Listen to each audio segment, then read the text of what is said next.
अनादिकाल से दो रास्ते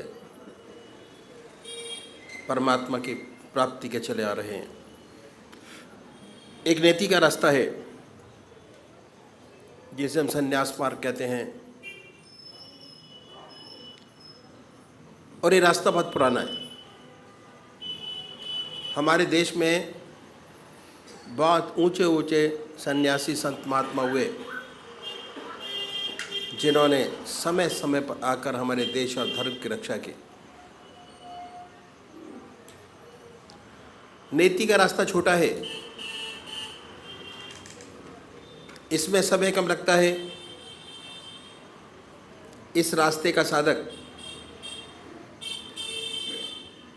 हर वस्तु का त्याग करता चला जाता है।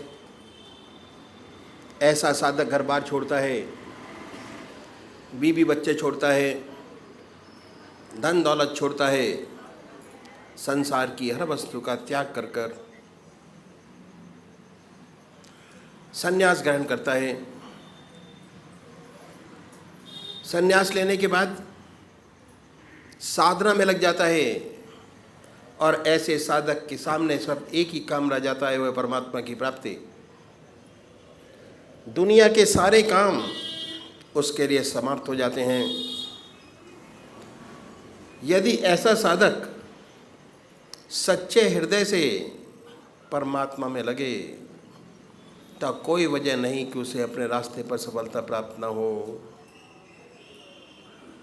लेकिन मेरे कह देने से कि ये रास्ता छोटा है, कोई भाई बिना सोचे समझे इस रास्ते में कूद ना पड़े, इस रास्ते को अपना ना ले।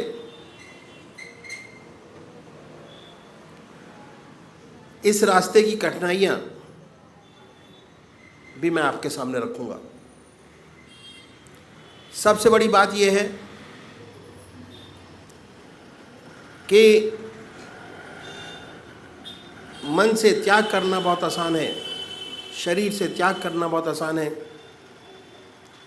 लेकिन सच्चा संन्यास जब तक प्राप्त नहीं होता, जब तक मन से सन्यासी ना हो जाए, संन्यास ना हो जाए। मुझे इस विषय पर एक सुंदर अनुभव अपने सद्गुरुदेव परम संत महात्मा श्री यशपाल जी महाराज का याद होया, जो मैं आपके सामने रखूंगा। एक बार वो जबलपुर से मुरादाबाद जा रहे थे। रास्ते में प्रयागराज का स्टेशन पड़ा। उन दिनों कुंभ का मेला समाप्त हुआ था। जब गाड़ी स्टेशन पर पहुंची तो देखा कि स्टेशन पर बहुत भीड़ है। ये भीड़ एक महात्मा जिनको अवधूत कहते थे छोड़ने आई हुई थी। गाड़ी आई, जय जयकार हुआ, गले में हाल फूल से विदाई की गई।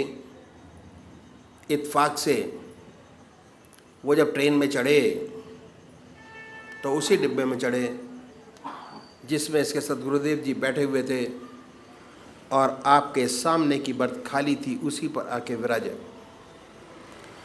जब गाड़ी चली और कुछ आगे निकल गए तो आपके साथ बातचीत शुरू हुई। इस बातचीत के दौरान गुरुदेव जी ने आपसे एक प्रश्न किया, और वो ये था कि आपको सन्यास ले कितना समय हो गया। बड़े प्यार से उन्होंने उत्तर दिया कि 14 वर्ष। और उसके बाद जब ये उत्तर मिला तो आपका दूसरा प्रश्न था कि जब सन्यास लिया आपने तो आप गृहस्थी थे या सन्यासी। उत्तर दिया बड़े प्यार से उन्होंने कि मैं गृहस्थी था, और मेरे स्त्री और 2 बच्चे थे। गांव में खेती बाड़ी थी, पशु धन था। बातचीत होती रही। बातचीत के दौरान गुरुदेव जी ने एक प्रश्न और करने के लिए आज्ञा मांगी और कहा कि अगर आप नाराज़ नहीं हो, मैं आपसे पहले क्षमा चाहूँगा, क्योंकि वो प्रश्न कुछ टेढ़ा है। अगर आप मुझे सांत्वना दें कि इस प्रश्न से आप नाराज़ नहीं होंगे, तभी वो प्रश्न किया जाए, अन्यथा नहीं। महाराज जी चुप हो गए और उसके बाद ध्यान में चले गए। कुछ समय बाद आपने आंखें खोली और कहा कि बच्चा, आप कुछ पूछना चाहते थे, पूछा नहीं। आपने फिर अपनी बात दोहराई कि महाराज, प्रश्न कुछ ऐसा ही है, अगर आप पहले मुझे क्षमा करें और सांत्वना दें और साथ में आशीर्वाद भी दें कि अब टेढ़े प्रश्न से आप नाराज़ नहीं होंगे, तभी वो प्रश्न किया जाए, अन्यथा नहीं। महाराज जी बोले कि पूछो। तब उन्होंने इस सेवक को आज्ञा दी और इस सेवक ने उससे तीसरा प्रश्न किया कि महाराज, क्या अभी भी आपको अपने बीवी बच्चों की याद आ जाती है? यह प्रश्न सुनकर वो खामोश हो गए और ऐसा प्रतीत हुआ कि ध्यान में चले गए। कुछ देर बाद आपने आंखें खोली और कहने लगे कि बच्चा, सत्य यही है कि मुझे आज भी अपने बीवी बच्चों की याद आ जाती है, और ख़ासतर उस समय जब मैं अपने गांव के पास से निकल जाता हूँ, जहाँ का मैं रहने वाला हूँ, तो ये याद बिल्कुल ताज़ा हो जाती है कि मेरी बीवी, ये मेरे बच्चे, ये मेरा खेत, ये मेरा मकान, और अब बच्चे बड़े हो गए और उन्होंने अपना काम संभाल लिया। गुरुदेव जी ने आपके चरण छुए, वाकई में बहुत ऊंचे महात्मा थे, अवधूत थे, कोई शक नहीं। क्योंकि संन्यास लेते ही आश्रम बदल जाता है। न उसका संन्यास के अपने नियम है, न उसका कोई बीवी, न बच्चा, न खेत, न मकान, शरीर से त्याग हो गया। लेकिन 14 साल के बाद भी उसके मन से ये भावना नहीं गई। त्याग करने में बड़ा समय लगता है। दूसरी बात और भी है कि त्याग का बड़ा अहंकार होता है। हम गृहस्थी लोग कभी कभी संसार से दुखी हो जाते हैं और अपना दुखड़ा सन्यासियों के पास जाकर कहते हैं कि महाराज, हम दुखी हैं, मन में शांति नहीं, चैन नहीं, कोई उपाय बतलाइए जिससे मन को शांति मिले, मन को आनंद मिले, मन को चैन मिले। ऐसी बात नहीं, कहते हैं कि ईश्वर को याद करो, परमात्मा का ध्यान करो, इसी से सच्चा सुख और शांति प्राप्त होगी। और हम गृहस्थी लोग करते भी हैं, लेकिन हो नहीं पाता। जब नहीं हो पाता तो फिर जाके कहते हैं कि महाराज होता नहीं। कोशिश तो बहुत करते हैं, बहुत अभ्यास किया, बहुत पूजा पाठ किया, पर मन में शांति प्राप्त नहीं होती। तो कहते हैं कि सुनने में आता है कि भाई ये रास्ता तो त्याग का रास्ता है, संन्यास का रास्ता है। आप तो गृहस्थी हो, तो सन्यासियों में शुरू से भावना हृदय में जागृत हो जाती है कि हम सर्वसाधारण मनुष्य से कुछ अलग है, रहन सहन भी अलग हो जाता है, भेदभाव हो जाता है, उससे सूक्ष्म अहंकार अंदर अंदर पैदा हो जाता है। संन्यास के अपने नियम हैं, कठोर तपस्या, ब्रह्मचर्य, आसन की सिद्धि, प्राणायाम। बहुत से लोगों से तो ये बनता नहीं, और जिनसे बनता है वह कठोरता से अपने मन को साधते हैं। इस अभ्यास में दबाव रहता है, और दबाव के कारण बहुत सी रिद्धियाँ सिद्धियाँ प्राप्त हो जाती हैं। तो ऐसे महात्मा संसार में आते हैं संसार की सेवा करने के लिए, लेकिन उनके काम, क्रोध, लोभ, मोह, अहंकार ये रास्ते के दुश्मन हैं। इस रास्ते के समूल नष्ट नहीं हुए रहते, सुप्त हो गए होते हैं, दब गए होते हैं। अभ्यास के प्रेशर से ऐसा मालूम होता है कि इन पर काबू हो गया, वास्तव में हुआ नहीं होता। तो जब संसार में आते हैं संसार की सेवा करने के लिए, तो बहुत कुछ बातें सुनाई पड़ती हैं।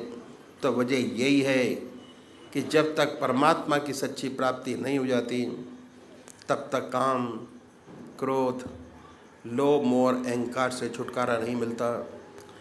जिन्हें परमात्मा की प्राप्ति हो जाती है, उनका इन पर नियंत्रण हो जाता है, ये उनके मित्र बन जाते हैं। ऐसा कोई उच्च कोटि का विरला होता है, और जो ऐसा होता है वह संसार का बड़ा कल्याण करता है, संसार को उससे बड़ा लाभ होता है। तो इस अभ्यास में दबाव शुरू से ही शामिल है। यदि आप किसी स्प्रिंग को दबा कर रखें, जब तक आप दबा है, जहाँ हाथ से छूटा कहीं पर भी मार कर सकता है, माथे पर लग जाए, मुंह पर लग जाए, बिल्कुल यही दशा होती है। इस अभ्यास में शुरू से ही दबाव है, और हर दबाव की प्रतिक्रिया साथ साथ सामने आ जाती है। ये सारी बातें हैं। इन सबको सोच समझकर संन्यास के रास्ते में कदम रखना चाहिए, और ख़ासकर उन लोगों को जिनकी शादी हो गई है, जो गृहस्थ आश्रम में प्रवेश कर गए, उन्हें तो संन्यास की बात कभी सोचनी नहीं चाहिए। करोड़ पीछे एक दो नज़र आते हैं, जैसे महात्मा बुद्ध, जो संसार छोड़कर चले गए, ईश्वर को प्राप्त किया। लेकिन हजार पीछे 999 व्यक्ति असफल रहते हैं, ना उनकी दुनिया रहती है ना दीन। ऐसी बहुत सी घटनाएं सेवक के सामने आई, सब में असफलता, ना इधर का रहा ना उधर का। सर्विस छोड़ी, बच्चे छोड़े, घर छोड़ा, समाज छोड़ा, कुछ न कर पाया, बर्बाद हो गया। तो जिन्होंने गृहस्थ आश्रम में पदार्पण कर लिया है, उन्हें 1000 बार सोचना चाहिए कि उनके लिए रास्ता नहीं है। जो बाल ब्रह्मचारी हैं, जिनका जन्म से ही संस्कार बहुत ऊंचा है, उनकी बात तो अलग है। उनके लिए तो संन्यास से बढ़कर और कोई दूसरा रास्ता नहीं। ऐसा व्यक्ति इस रास्ते में बहुत चमकेगा, करोड़ों को भला करेगा। हमारी ऐसी धारणा हो गई है कि हमारे पास कोई रास्ता नहीं। बहुतों की ये धारणा है, और बहुतों की ये धारणा है कि 55 से 58 साल तक तो अपना काम करें, उसके बाद जब रिटायर हो जाएंगे नौकरी से, बिजनेस से, तब भगवान का नाम लेंगे। ये बहुत बड़ी भूल है।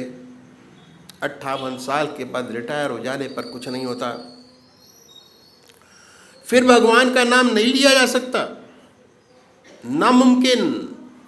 क्योंकि आदतें इतनी मजबूत हो जाती हैं कि आप उन्हें बदल नहीं सकेंगे। शरीर भी जवाब देने लग जाता है, आप बैठ नहीं सकेंगे, ध्यान करने की बात तो अलग रही। तो जो ये भावना हमारे अंदर आ गई है, बड़ी गलत है। और अधिकतर लोगों की ये भावना है कि 58 साल के बाद पूजा पाठ करेंगे, परमात्मा का नाम लेंगे। अभी से भगवान का नाम लेकर क्या करना, बहुत गलत है। फिर नहीं होगा, जो कुछ बनेगा आज बनेगा, अभी बनेगा।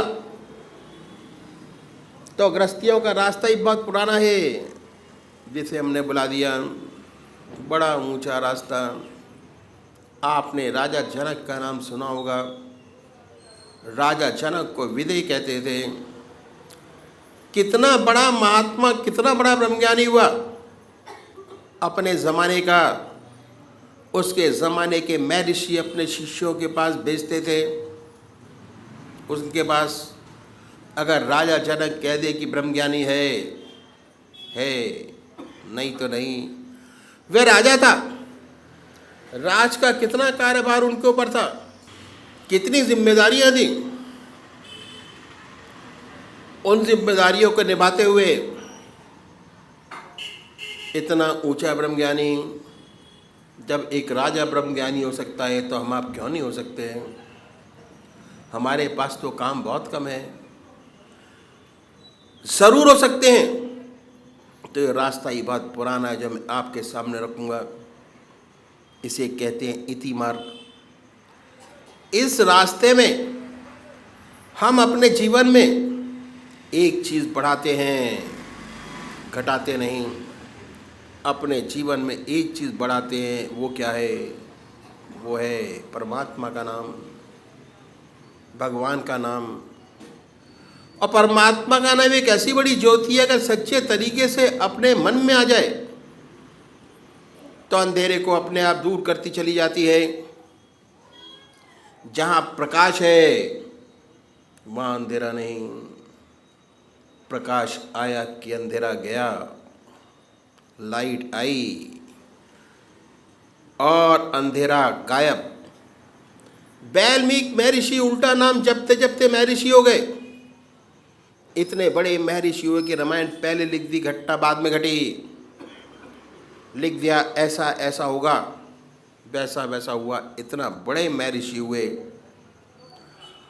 और ऐसे कि इन्होंने रामायण पहले लिख दी, घटना बाद में घटी। तो ऐसा प्रकाश है, ऐसा उजाला है, अगर सच्चे हृदय में जागृत हो जाए, अंधेरे को अपने आप दूर करता चला जाता है।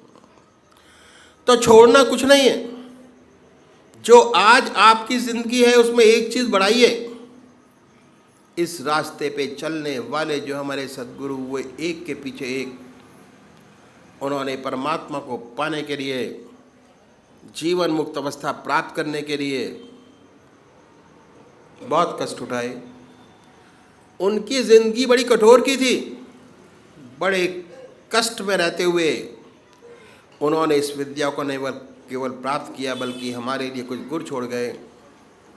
अपनी ज़िंदगी में जीवन मुक्त अवस्था प्राप्त की। जीवन मुक्त अवस्था प्राप्त करना हमारा लक्ष्य है। चाहे हम सन्यासी हों, चाहे हम गृहस्थी हों, चाहे किसी भी तरीके से हम जीवन मुक्त अवस्था क्यों ना प्राप्त करें। ज्ञान मार्ग से, कर्म से, ध्यान से, संन्यास से।